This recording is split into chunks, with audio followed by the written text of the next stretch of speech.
we're a nonprofit. You want to know what our executive makes? Guess what? You can go on our 990 and see all of those things. Like it's a transparent system. You can find out what you want to find out. Yeah. But what's valuable there is, $25 isn't a lot of money. Yeah. In 2024, you can't go to McDonald's for $25 anymore. Well, it depends on how not hungry you are, but I'm listening. No, but like I'm a grown man. I can't go anywhere for $25. I mean, yes, but generally speaking, everything is, it's expensive. But when your $25 and my $25 and his $25 and millions of people's $25 come together, now all of a sudden we can sue the ATF. We have the funding that we can do sue that. And win.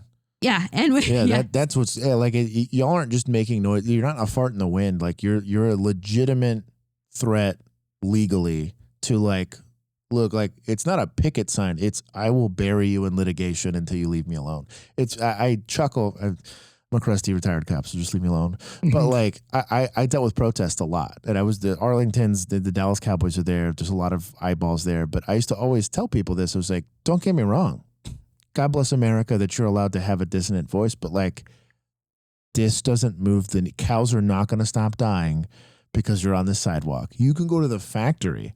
The cows will not stop dying if you're passionate about something like that. And I was like, no amount of I'm sorry for whoever has to edit this. No amount of the ATF's gay T-shirts are going to stop them from doing what they're doing. Legal litigation's a very different ballgame. Once you start hurting pocketbooks or budgets, or now they're gonna have to get drug in a court case or a deposition, and they're like, well, we'll just push it. You're like, that's fine. My attorney doesn't care. My attorney's like, sure, push it. I'll file another motion. Keep going. I'll do this. Literally, I get paid to do this all day. You know what I mean? I'll get on there and do whatever. It's a very different, again, literally having an actual threat of violence. It's it's not just my thought of knowing I can do something about it. There is an actual, but you're armed with legal power. You're a civilian super PAC, effectively. You're hey, we collectively, I could never legislatively on my own, no matter how fervently I believe in the Second Amendment, and I have all the training. I'm a well-educated, middle-aged man. I wouldn't stand a chance against a malicious prosecution. Legitimately, I wouldn't. I also don't represent I'll never personally, unless I'm got that Elon money, ever represent enough influence, whether it's financially or fiscally or politically, to push back against a DA's office, or imagine a senator or whatever it is who have their super PACs. I think a lot of people will look at organizations like yours and say, well, it's a Ponzi scheme, or they just want political influence. It's no, it's if I believe in what you believe, you're simply a mechanism for me to influence that in a broader spectrum. There's probably very few major cities in America that don't have traffic cams, completely unenforceable in Texas. Why? People are like, I pay property taxes here, dog. I won't be given tickets. I want to be able to drive as fast as I want, or I want to be that voice collectively is the only way you get stuff like that done. How do we get to constitutional carry? It wasn't a hope and a dream and memes on the internet. It really wasn't. There was a legal team that put pressure on senators that you do it or I'm dragging you. Yeah. Or you do it or... There was also an incredible amount of grassroots pressure. Yeah. I know, because we had a team there and a dedicated staff. And we had volunteers that drove from all across the state to testify in their state house. Yeah. Really, the only steadfast way to do that is through arms. It's a weird thing that a lot of people don't like to approach, but that's... At least for us, that's that gospel. There's different people that'll swim within that. There's different people that interact with that space, whether it's competition shooting, hunting, or whatever. But intrinsically, at least for us, that's the crux of it. We started off in that space. Well, if the government could have it, I should. Mm-hmm. Because what if I don't agree with what the government's doing? Or worse, and in that specific situation, my neighbor. Or the horde of people that have just come to my apartment complex, or the CVS that I'm at, or whatever it is. And I love that messaging. And I think that's what gets us fired up to go and be, I don't want to keep using the religious analogy, but disciples of that gospel. And that you're not going to listen to me the first time. You might not ever listen to me, but I'm not going to try to give up on that message that lets me think hey, this is intrinsically, until you're a victim of that set of circumstances, you don't understand. A lot of people will think of us like influencers. I was like, no, they don't follow for me. They don't follow for Andrew, who does our news. They are themselves like a voice, if you want to call it that. If you look at GOA, it's a very similar thing. You're a very non-centralized entity of people that have their own local issues or their own interest within this space. And ARFCOM's a collection of those guys that are fired up enough to participate in and really give to each other as a knowledge base, so you don't have to rely on a manufacturer, or you don't have to rely on really politics and propaganda to still get the information out there. I think you guys actually do a really good job of this. If you guys look at y'all's social media, that you're like, hey, by the way, nobody's going to tell you this, but like they're trying to pass a law in your state. You're like, who has time to look that up? Who has time to read the statute for it? Nerds that care, right? And then like, if you don't have a place to collect that information, or even just to be motivated, because you can yell, I give the analogy of talking on the radio, right? I can go pull up a Baofeng and go talk out into the ether, but like, unless there's a group of people motivated enough to amplify that message, nobody cares. You're not going to hear it, even if you're saying something incredibly critical. And again, like what you guys do and what you guys are advocating for is like, there's multiple attempts. There's very organized, very well-funded institutions trying to take this from you. I'm not like saying the end is nigh, but like it's walking, it's coming to you. It has nonprofits, it's got politicians and things of that nature. I think that like forums are like that. It's interesting to see how many people we actually influence passively. Welcome to the State of the Second podcast. We have our friend Josh from ARFCOM. Josh, how are you today? I'm tired. I'm excited to be here, but definitely tired. This is day 2 for us, and this is now probably 26 hours worth of being on camera for 2 days. So I'm excited to be here. I think you guys have a really cool platform, and I think it's interesting to have more candid conversations, because these don't often happen, whether it's on the floor or with brands. We're in this kind of fun, neutral space that we'll hopefully not get ourselves in trouble, but we're going to see we'll have something, and hopefully Ben doesn't just dox us and get us in trouble with our respective responsible parties. But I'm excited to be here. You know, I hope he doesn't either. He's got a lot. The pre-roll on this is saucy. Well, while we've got you here, let's go ahead and start with the history of ARFCOM, because it is an interesting start. Sure. So ARFCOM, so it's a forum. It's what most people are going to know it as. If you Google like how to fix my AR-15 or I have my shotgun doesn't work, you end up getting a lot of times on the SEO for that ARFCOM articles or forums, basically is what it is. So for the uninitiated, for you kids that grew up in Gen Z and TikTok and all that stuff, before social media existed, everything was in a forum. And so in a forum, just like similar to Reddit, that's probably the best way I could describe it. All it is that it's all user-generated content, and where someone will describe their experience with it, right? ARFCOM in its infancy was literally just simply civilians on the civilian side that were interested in owning firearms that weren't just like Grandpappy's 30-06 or whatever it was.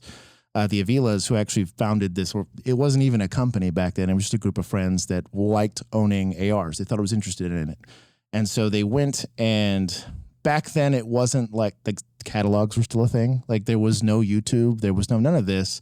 You would have to basically go and place an order with a company and say, hey, this is the model number I want, and they go ship it to your FFL and you'd go do it. Well, it was complicated. There was no online presence to explain, here's a 4473, this is what you go have to do. So they would do group buys. You had a lot of companies like Rock River Arms that actually started with a bunch of people, the group of ARFCOM, which was just an email. It was literally an email list of like 1,000 people that they would say, hey, we're going to do a group buy. Who wants in on that? And they approached someone like Rock River or someone like Armalite, and they would say, hey, we group of people wanted, literally, it's what group buys are now, buy ARs for civilians. And they were like, I guess, like, here's your price point, here's your gun. From there, they had so many people involved in that email list. There was like, well, you can't chat because it's a one-way thing. You're like, we kick out an email and then maybe they email you back. And then now you have to be an intermediary. Now you have to do all this stuff. And they're like, well, this is kind of annoying. Let's make an actual website. So that was the birth of AR15.com, was a place for people to communicate pre-Instagram, pre all of this stuff on like, well, I bought an upper, now what? Or is the what's the difference in between an M4 or an A2 or any of this kind of stuff? And then they'd start taking pictures of their builds and things of that nature. And it grew into more or less what it is today, where industry people came. PSA was born on ARFCOM. The first Magpul magazine ever sold was sold on ARFCOM. And so it's kind of weird when you look at the company itself. Officially was founded in 96. They were probably doing that well into the early 90s. And then when you get to now, as ARFCOM stands, this is, and we'll get into this extra bit of spiciness. ARFCOM, the unfortunate reality of it, one of the founders died in 2019, or slightly before 2019, and it was left with the last Avila between the two brothers that started it. They had, if you had, and I have a brother that's the same age group away, and it's like, if I started something that was that big of a legacy and that big of a presence in a space that I was there for, is like, me knowing him personally, and I don't want to speak on behalf of him, I'm sure part of that's, he wanted to let go of some of that, and he wanted to let go of, there's just a lot of industry power within that name and within that organization. He's like, hey, there's still value here. And I might not have as much heart to want to be involved in the day-to-day aspects of it, but they wanted to have somebody within that industry that would help still continue to support that and do range days and do stuff like that. And so effectively, the best way I can explain this is Second Adventure Group actually is, it's like a bank holding company. And they had Pete Brownell himself was a board member on that. And Pete Brownell is the Mr. Brownell for Brownells. I think he's the third out of that legacy. And so they made an acquisition, and they purchased the, I guess, intellectual property that is AR15.com. But the Avilas are still part of that. Goat Boy, as they would be known for those, if you're an ARFCOM nerd, he is still definitely there. Styles, who is my boss, Paul, he's getting doxxed, but he was really the groundwork of me. Hey, let's get on Instagram. Let's get on Twitter. Like, there's now this new generation that's not a forum, right? That like still needs to be interacted with. And there's like, they had to make a YouTube. The first year ARFCOM came to start doing SHOT Show, not to just show up and like bullshit with people. It was Paul by himself with a camera. Then he had to go do all of that stuff by himself. And as Brownells or as 2AG got involved in that stuff and started to basically support it monetarily and say, hey, I want you guys to be able to do more networking. We got to do Gunstock recently, in the first time in 20 years. And it's an event where you get to go out there and, hey, if you want to shoot and buy a gun in the same event, here's a place where you can go do it, which is wild. Like, very few places. Normally you can go range day here, shoot it, and be like, kind of cool, I get 10 rounds and I'm gone. Anyways, to not get super long-winded on the history of it, basically that takes you from an email list of dudes that want to own ARs all the way to the community. We don't own the forums. They own themselves. I'd like to describe it. A lot of people will think of us like influencers. I was like, no, they don't follow for me. They don't follow for Andrew, who does our news. They are themselves like a voice, if you want to call it that. If you look at GOA, it's a very similar thing. You're a very non-centralized entity of people that have their own local issues or their own interest within this space. And ARFCOM's a collection of those guys that are fired up enough to participate in and really give to each other as a knowledge base, so you don't have to rely on a manufacturer, or you don't have to rely on really politics and propaganda to still get the information out there. So that's how we ended up getting involved. I got brought on about 2 years ago to do marketing and management, and now we run YouTube. I'm here with you guys doing networking. And we're trying to help that community interact more with the industry. And then if there's industry dollars to be invested, we find a way to leverage that to be beneficial for all of us around.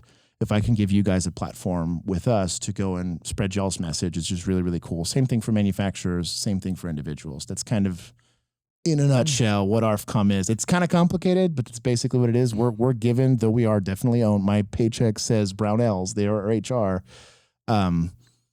A lot of stuff that goes on behind the scenes that probably, and I don't want to go into too much details, but like our lawyer would be like, if they had to look at our Discord, things of that nature. But they give us that autonomy because that's what gives us value. If we weren't allowed to be unapologetically 2A about stuff, like, we would lose what makes us valuable to the community as a whole. And so I not to sit there and act like I'm sure they'll see this and I'll go get a lecture afterwards about it, but they really do give us a really long leash with that. I got a chance actually today. There's the first time in the 2 years that I've worked for ARFCOM that I actually met Pete. Like Suzanne's like, hi, your name's on my paycheck. That's kind of weird. But he was like, hello, who are you again? And I was like, I'm the low person on the totem pole. But they give us the leash because they're like, you guys, the subject matter experts on what people are thinking about. Like on not just in the comment section of an Instagram post, but guys that buy, own, shoot, do competitions, or veterans, or just single parents with a handgun, you know, we kind of have a better taste on that because we're not in marketing. I don't have an objective to sell a gun or sell an accessory. My job's to give a bigger voice to the people that are within that organization. I've talked enough. I'm sorry. I like machine gunned y'all, but that's ARFCOM in a nutshell. Well, it's funny, you know, all the newer generations will hear forum and just laugh and call us all old people because, you know, you said 1996 and people are like, oh, you're old. But forums back in the day were the way we built our community. I mean, there's been countless stories of people who have met on these forums and have talked to each other and are friends and make the friendships, and they never meet. Or if they do meet, I mean, one of the best forum stories I can think of is the We Like Shooting guys. They were all in the forum, and now they are the crazy guys who talk. And sorry, Sean, love you. But they all got together. All of them are friends, all from different parts of the country. But friendship and firearms brought them together. Yeah. And that is a big statement where, you know, like you said, it was catalog, snail mail. Yeah, sure. There was a lot of that. Now it's like, cool, I want this. And I hit a button, it arrives in my FFL 2 days later, and I'm picking it up. You know, the forums is where the grassroots of the firearm industry really, and the boom we're seeing now with new gun owners and things really started. Yeah. I what's funny, and I out them every once in a while, that I'll be talking to somebody at a booth, and this happens all the time, that I'm like, you're a forum guy. He's like, you'll never find my name. Like, you'll know which one account is mine. But I was lucky last year. I was talking to T-Rex guys, and they were like, yeah, I'm on the forums. I'm not allowed to tell you where, but I'm there every day. But it's really because it's a receptacle for knowledge.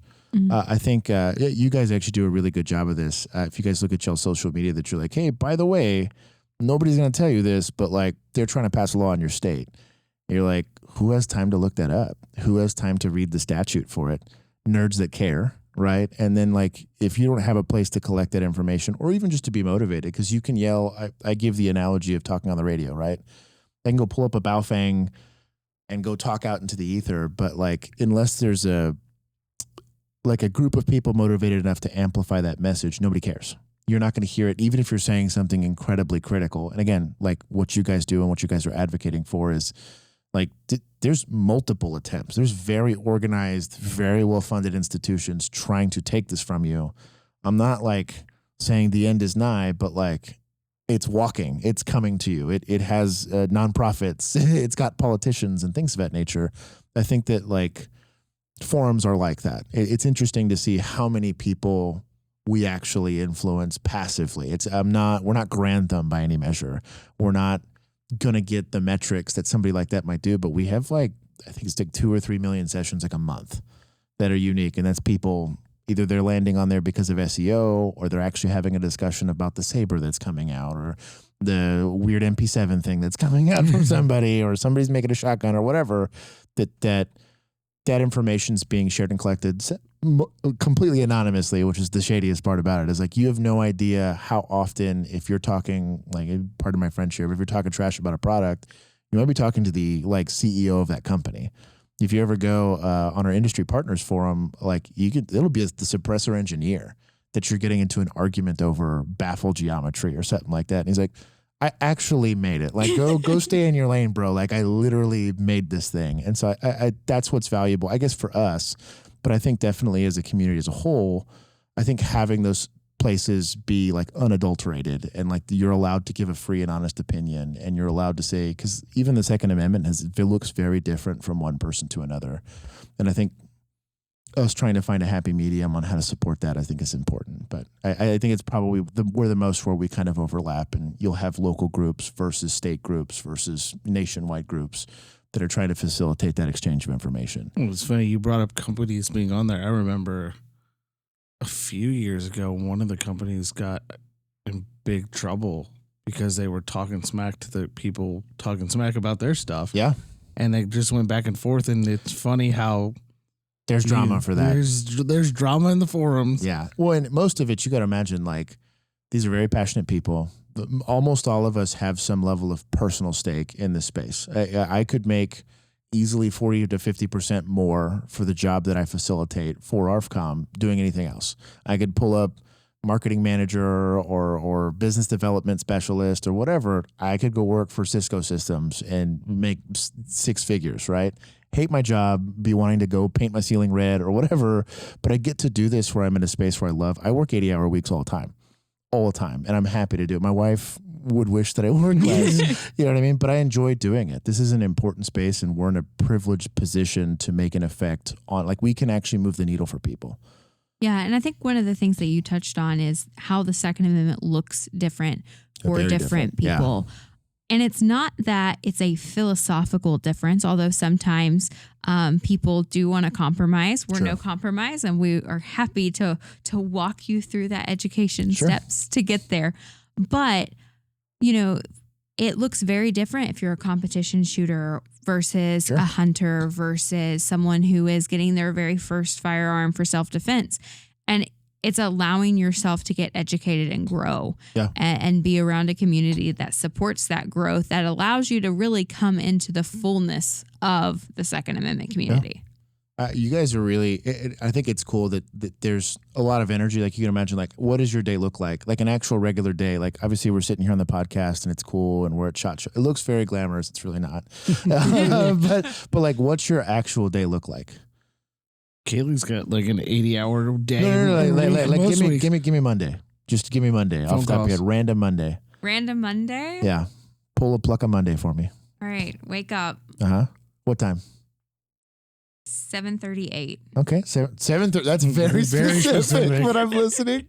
Well, really, it's whenever the kid wakes up. Sure. But 7:38, he kind of dictates the day, but like 7:30, 8 o'clock, I'm a human. At that point, I'm caffeinated. We're good. Sure.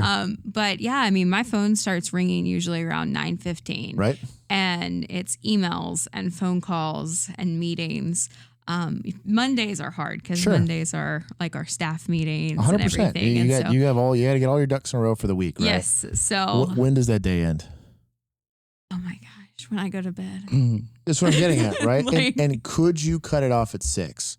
Sure. No, hear me out. Like, in general, you could say, hey, after 6, my Outlook or my email or my Gmail is going to sit there and forward everything to Monday. I won't open my inbox, won't whatever. I'll get to it on Tuesday. And every single 6 o'clock on Monday through Friday, I'll get to it the next week. I'll get to it on, again, it's Friday. The amount of anxiety that would cause me as a human. But what I'm getting, the reason I'm getting at that is it's not a financial or it's not a performance thing for you.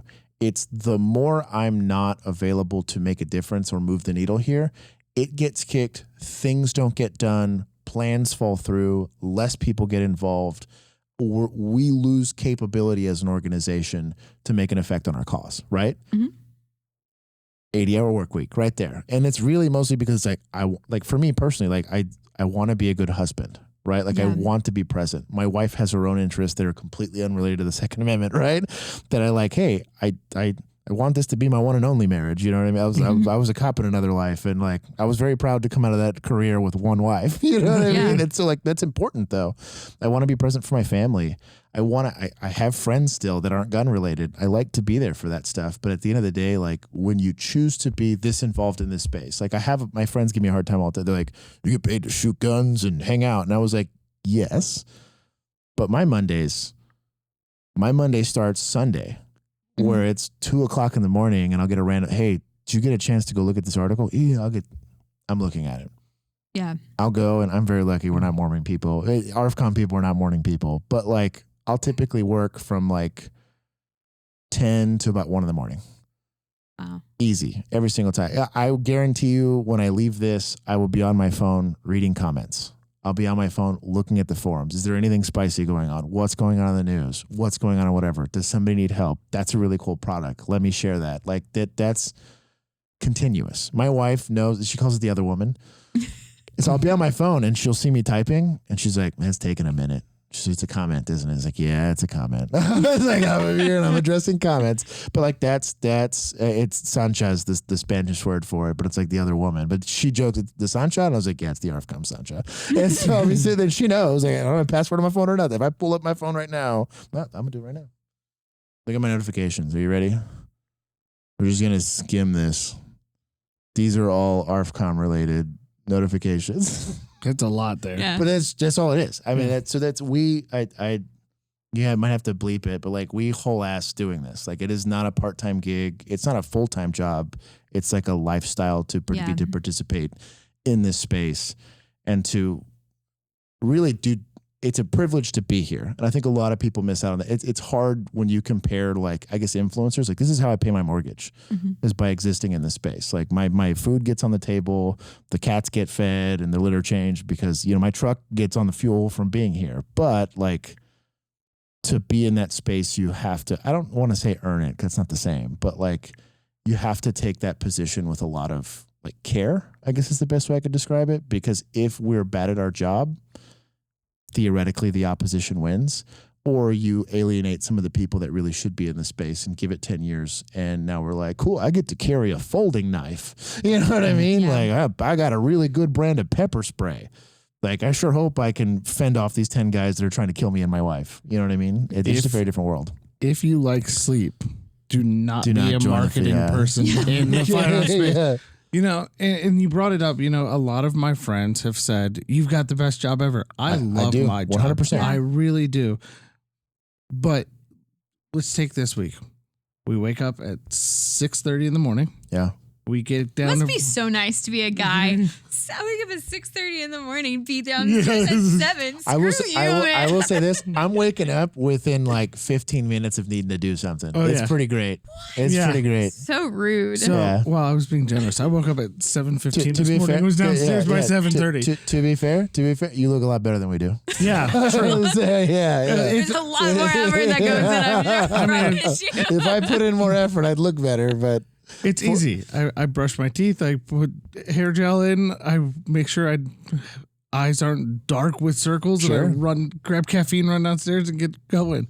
But a lot of people don't understand is like a normal week of SHOT Show or any event. That's anything, is we're up at 6:30. We're ready to go eat breakfast at 7.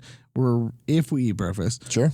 Which is normally like a protein bar and lots of caffeine. I think I had a Celsius for breakfast. Yeah. I had a C4 for breakfast this morning. Right on you, dog. Bro, C4's throwing it back, dog.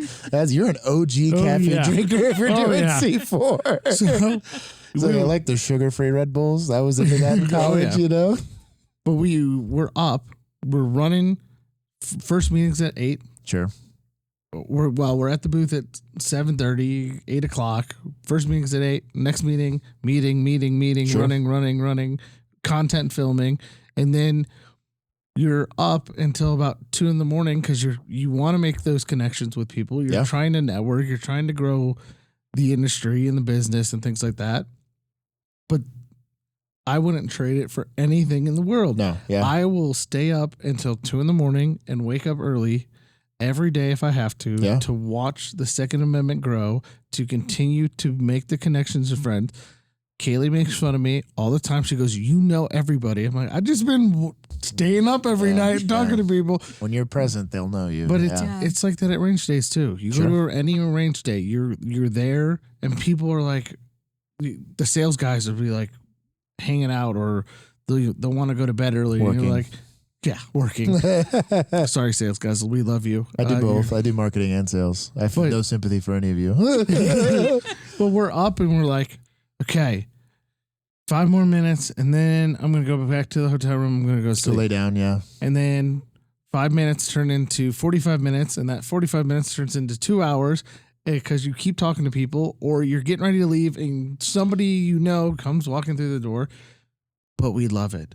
Yeah. That's the best part. It's not, somebody told me, and it's an old saying, is it's not work if you love what you do. Sure. And I love what I do. And Kailey loves what she does, and you love what you do. Mm-hmm. And we're very passionate about the Second Amendment and spreading the gospel of the 2A.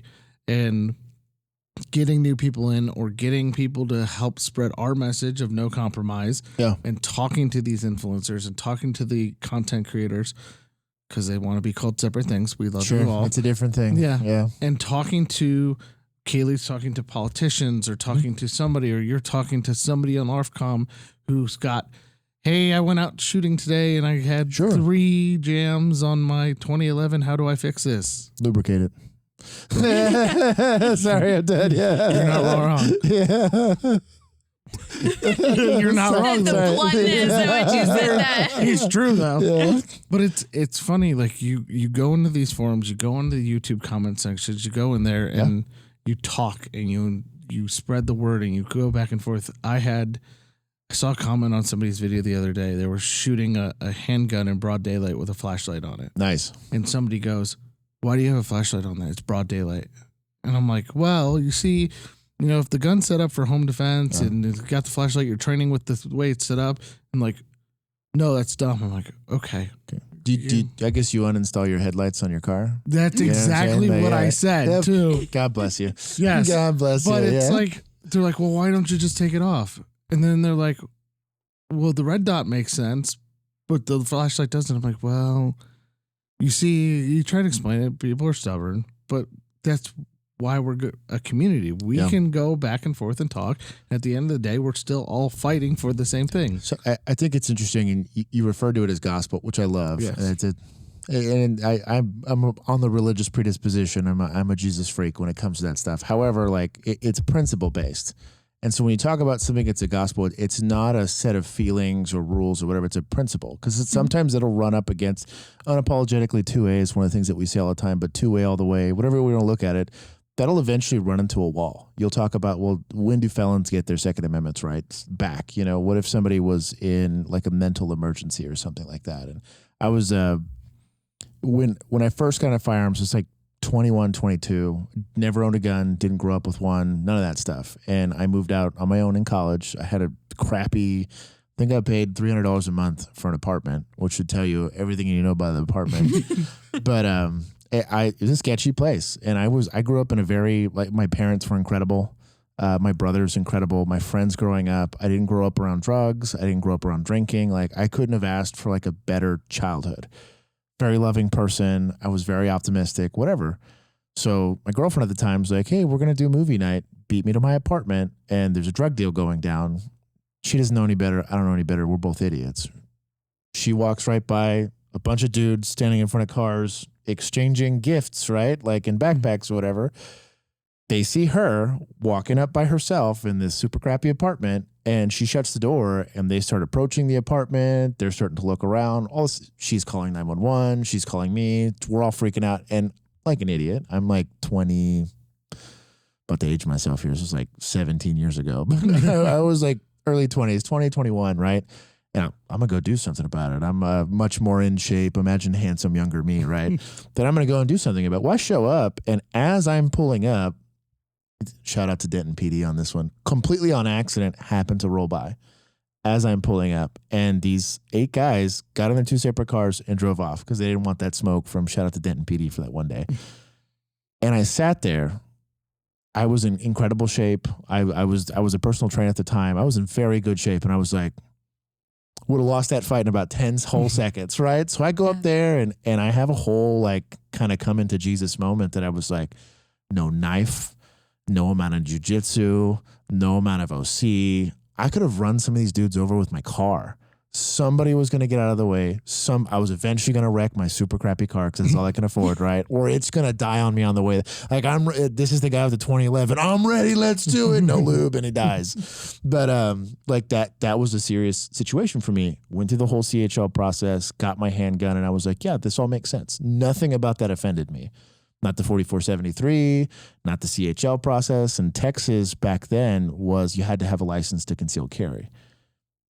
Oh, that seems reasonable. Oh, there's an education component to this. That seems reasonable. And that was my experience. Mm-hmm. Did that for like 6 years. Decided like an idiot midway through my journey as a young adult that I wanted to be a police officer. I was a cop in Arlington for 4 whole years. That was it. I was a cop I ended in 2021, and then I came to ARFCOM. God bless them for taking me out of that place. I got to see 2020 with unarmed people, and multiple times, bricks getting thrown, people's cars getting torched. We show up, do all the hero stuff. Cool. Well, I got another fire I got to go put out. So all the dudes with guns that are all jacked and doing workout stuff, I had to leave. And multiple times it crushed me to watch dads, single moms. Where y'all going? That more crime? Was somebody getting shot down the street? I got to go work on that. When are y'all coming back? Do you have a crime? That's like, I'm a police officer. I'm not a babysitter. Like, I can't do this. And I remember, like, the first couple of times I found it annoying. By like the 20th time that happened that year, like, it was heartbreaking. Like, I'd watched kids die. I've watched horrible stuff within that career. That hurt me more than anything. It's also stuck with me almost the most because it changed my perspective philosophically on that Second Amendment component. It's not like, hey, cool, I'm taking my safety into my own hands. I was like, you don't get to pick whether you can only consent to what you can control, is what I always tell people. That was kind of the mantra that I started to have with people. And I was like, dude, go get a CHL, or I don't know, go take a class, go do something. I'm going to take Krav Maga. Nah, dog. I'm not saying it's not cool, but that's not going to make a difference. I was like, I'm a 250-pound man, and I by no means think I'm going to fisticuffs my way out of anything. I've lost fights. I've lost fights to smaller people than me. I was like, really and truly and intrinsically, the gospel, I think, of the Second Amendment is like, you don't really get to pick what happens until you can control the force continuum of what's happening around you. And really the only steadfast way to do that is through arms. It's a weird thing that a lot of people don't like to approach, but like, that's, at least for us, like, that's that gospel. There's different people that'll swim within that. There's different people that interact with that space, whether it's competition shooting, hunting, or whatever. But intrinsically, at least for us, like, that's the crux of it. We started off in that space. Well, if the government could have it, I should. Mm-hmm. Because what if I don't agree with what the government's doing? Or worse, and in that specific situation, my neighbor. Or the horde of people that have just come to my apartment complex, or the CVS that I'm at, or whatever it is. And I love that messaging. And I think that's what gets us fired up to go and be, I don't want to keep using the religious analogy, but disciples of that gospel. And that you're like, you're not going to listen to me the first time. You might not ever listen to me, but I'm not going to try to give up on that message that lets me think like, hey, like, this is intrinsically, until you're a victim of that set of circumstances, you don't understand. And you can't. I didn't truly get it because, again, grew up super nice, didn't have to deal with getting my ass kicked in the street ever. And the second it became real to me, or worse, when I saw it become real to other people, I thought I fixed the problem by being a cop. And I was like, I'm just exacerbating, like, almost not exacerbating the issue, but it almost got demonstrated to me more that I'd be like, well, he's gone. I can't take him to jail because I can't find him. It's like, so you're just going to leave me here at my house. My, crazy stalker person took a picture of my front door and was like, I'm coming back for you. And I was like, I have other crime. I couldn't stay. It was a very, I don't know. I get fired up about this topic. Well, so 2020 was a crazy year. It was a rough year. We saw a philosophical change in people's mindset very quickly, just like you're talking about, that they realized that the police are here to protect you. Sure. But they can't stay. They can have other things. There's limited budgets, limited time that can be there. And watching the amount of new gun owners that we saw, and the amount of people who were staunchly anti-gun, who were like, I'm never going to buy a gun. Guns are evil. Yeah. And their mind shift and this change in philosophy happened. And you see them now taking classes and learning this and taking their self-protection into their own hands. Unfortunately, it took something like 2020 to make this happen. But we saw the Second Amendment community grow so largely in that time that we need now, as a Second Amendment community, continue to keep this open arms approach and bring these people in and go, hey, see what happened? This is how we continue to grow. Your rights are getting infringed on. Yeah. We're seeing this in the people in New Jersey taking a stand, in New York, in California, specifically in California. We won the GOC won the lawsuit to get more guns on the roster. Yeah. we want to see this continue and them to continue the fight and realize that they need organizations like Gun Owners America who are no compromise and will not give an inch and let that goalpost move further and further. And they need to bring their rights back. And we're seeing the silent majority finally wake up and go, enough's enough. And it's time to fight back. Well, I think so. Y'all, it's interesting, and I had to have this discussion with somebody actually recently that I talked about. I talked about political super PACs, right? And I was like, you got to imagine whether it's y'all are a political organization in its base, right? And so, like, if I'm a rich oil baron, right, and I'm like, hey, leave my oil alone, what do? I influence politics, right? And I do that through funds and organizations and my other oil tycoon homies. And that's not to disparage. I'm from Texas, so I'm not going to disparage petroleum. But generally, like, you're a civilian super PAC, effectively. Like, you're like, hey, we collectively. I could never legislatively on my own, no matter how fervently I believe in the Second Amendment, and I have all the training. I'm a well-educated, middle-aged man.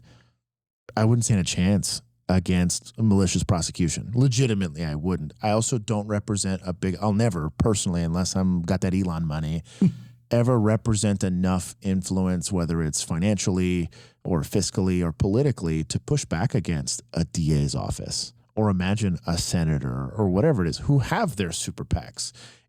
I think a lot of people will look at organizations like yours and say, well, like it's a Ponzi scheme, or they just want political influence. It's like, no, it's if I believe in what you believe, you're simply a mechanism for me to influence that in a broader spectrum. Yeah, it's that amplification of member voices. That's what I was getting at, yeah. So not everyone, many people comment. Everyone. Sorry. Yeah. No, you're good. But there are people who do say, you know, like, why isn't membership free? Why should I pay $25? You don't have skin in the game if not. And really and truly, that's my argumentative RFCOM answer. But I'm listening. Sorry. No, but there is one. You know, we're a nonprofit.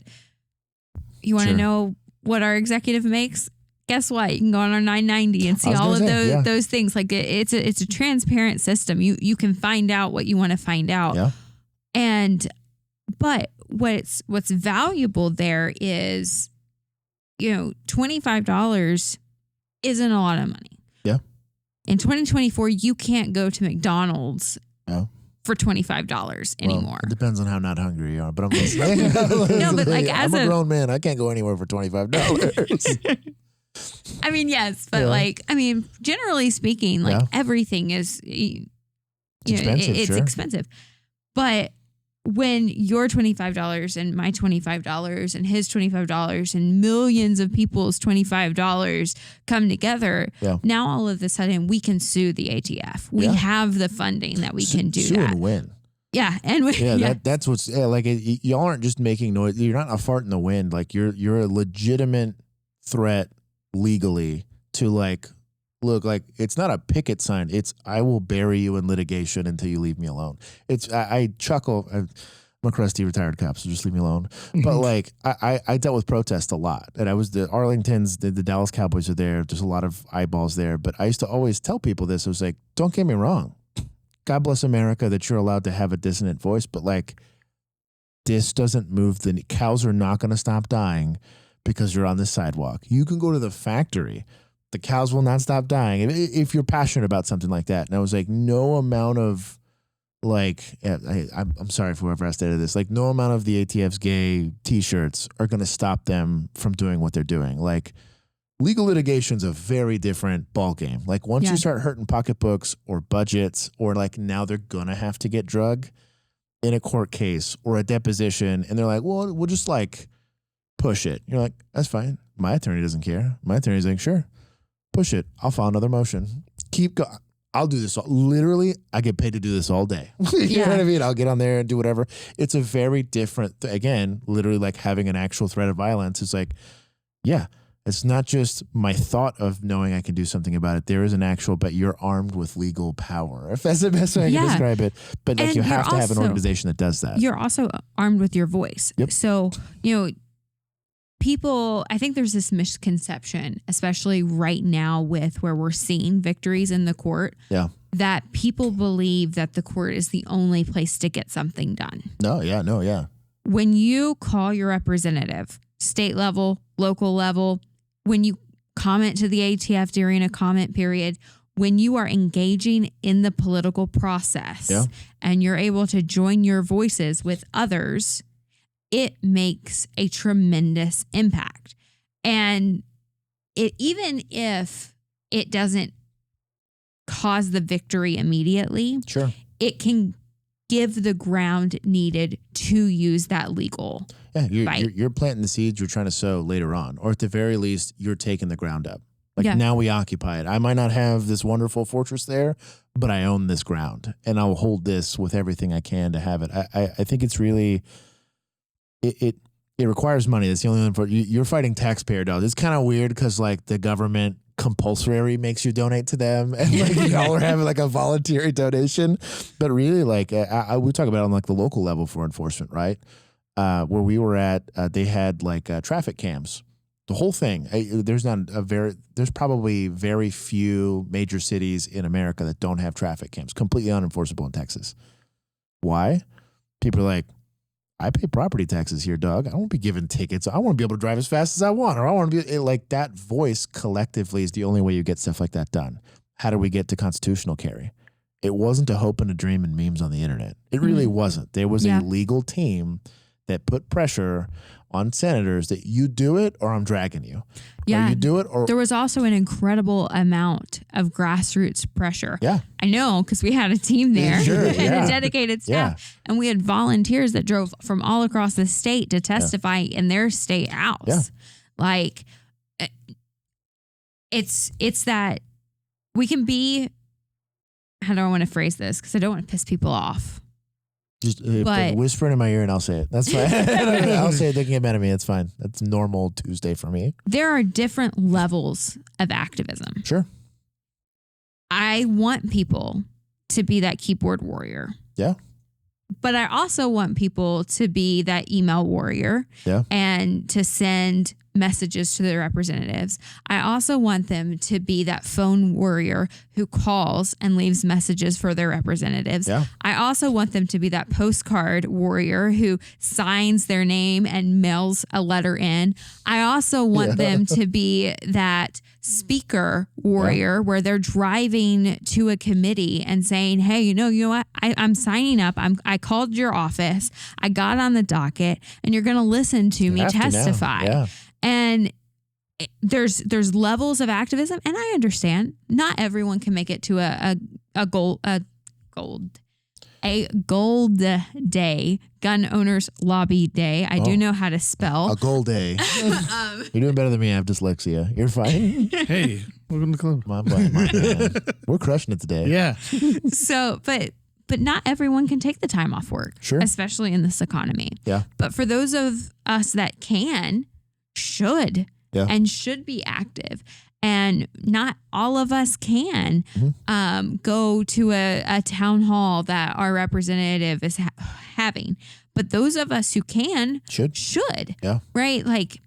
I always want to look back and go, wow, I've seen growth in myself. Yeah. And that growth as an activist is no different. I think it goes back to, like I said, the privileged position that we specifically are in. I am gifted with the ability to dedicate it's 80. I'm paid for 40, but I do 80 hours of my week to dedicate to that craft. Mm-hmm. And sometimes it's in the form of hey, maybe I can get more people interested in firearms by doing XYZ. Maybe I can prop up good, legitimate brands that are actually supporting Pro 2A movement, or you'll have people. Strike Industries is really cool about this. They're hey, a portion of our proceeds we're going to go give to FBC, or we're going to go give to whatever. You're putting your money where your mouth is. That's again pushing for more advocacy so it can be there. That's people always ask, you have the best job in the world. Absolutely, I do, and I love it. But that's really legitimately what we're doing. I think it's the biggest difference between influencer culture and advocacy culture is very, very different. We have an obligation both to the industry but also to the consumer that none of this matters if Boom It's Gone and we're, Australia. or boom, it's gone. And now you need a permission strip, to even leave your house. And I think that like guns in general, as weird and obviously controversial as it is, I was like, it's about sovereignty. That's a really weird philosophical, the college kids in the comments, oh yeah, that's genius, right? But like we are trying to we're one of the last free, we're the most free people that have probably ever exist to a certain degree. There's definitely NPCs out there that drink the juice and watch their box maker to tell them how to think. But the difference in between literal, I don't want to throw around the word like slavery, but like literal, you're just subject to what anybody wants you to do, and having some amount of free will or sovereignty of doing that's really why we're advocating. I think it's why we're so passionate about it. And if you're not an advocate for that, you can't be an advocate for anything. You can talk about anything else in the political spectrum that will affect your day-to-day life, whether it's how you eat or how you worship or your personal values that you want to protect within your communities. All of that's hogwash if you don't have the sovereignty to do it again. Yeah. Well, I think that kind of comes down to understanding what the Second Amendment is.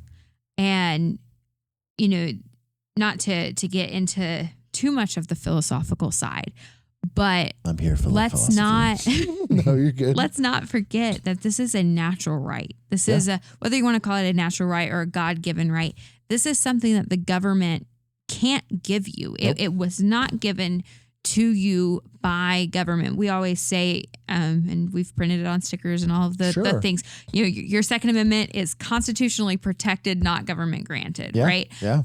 But ultimately, the more we hear it, the more we understand that core belief, the more we're like, no, you're absolutely right. Like, that's why the founders knew in all of their infinite wisdom that the government had to have boundaries. Yeah. They knew that because of where they had just come from. Yeah.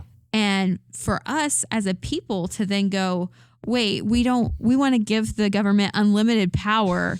Yeah. Like, it blows my mind sometimes, because you can even go to people on the anti-gun left and say, do you trust the government?